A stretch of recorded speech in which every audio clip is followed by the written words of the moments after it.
And here is the Writer's Almanac for Friday, June the 11th, 2021.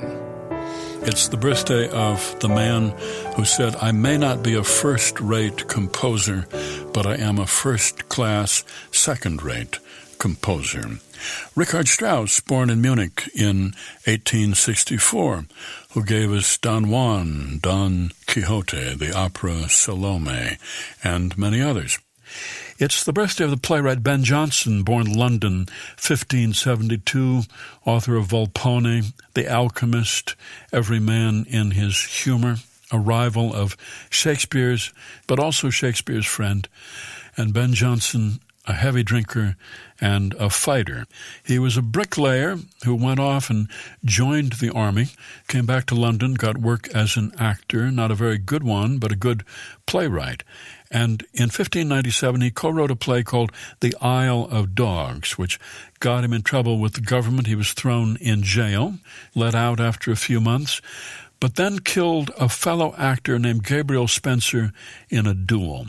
He was arrested, and he should have been hanged, but he pulled a legal defense called benefit of clergy. Since he could read the Bible in Latin, he got to go in front of a more lenient court, which rarely sentenced well-educated men. Instead, he got another stint in jail and was branded on his thumb. Wrote another play in 1604 called Eastward Ho that got him thrown in jail again. They told him that his ears and nose would be cut off, but they never did it. And he had a big banquet when he was released to celebrate. Ben Jonson made plenty of disparaging comments about Shakespeare, complained that Shakespeare didn't know much Latin, knew even less Greek. But after Shakespeare died, Ben Jonson wrote a tribute to him. He wrote, "I loved the man and do honor his memory on this side of idolatry as much as any. He was indeed honest and of an open and free nature, had an excellent fantasy, brave notions, and gentle expressions. And whatsoever he penned, he never blotted out a line." It's the birthday of the novelist William Styron, born Newport News, Virginia, 1925, author of Lie Down in Darkness, The Confessions of Nat Turner, and his memoir Darkness Visible, a memoir of madness. And since his death in 2006, a book of letters, a book of short stories, and a series of essays, Havanas in Camelot. Here's a poem for today by Jane Kenyon. Mud Season.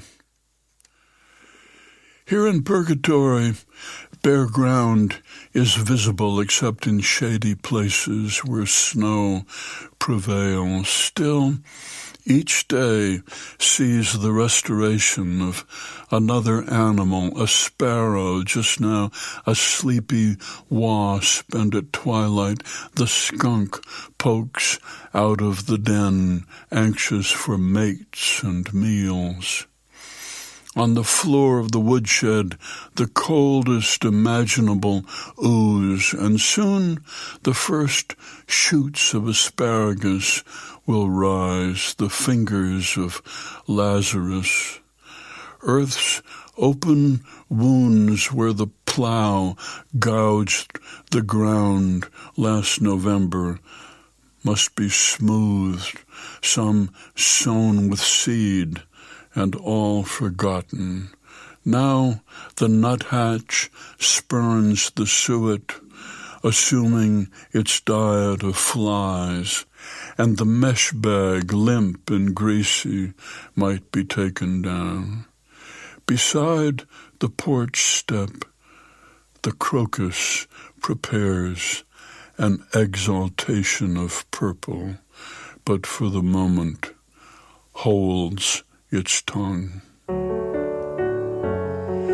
Mud Season, a poem by Jane Kenyon from her collection The Boat of Quiet Hours, published by Grey Wolf Press and used by permission here on the Writer's Almanac.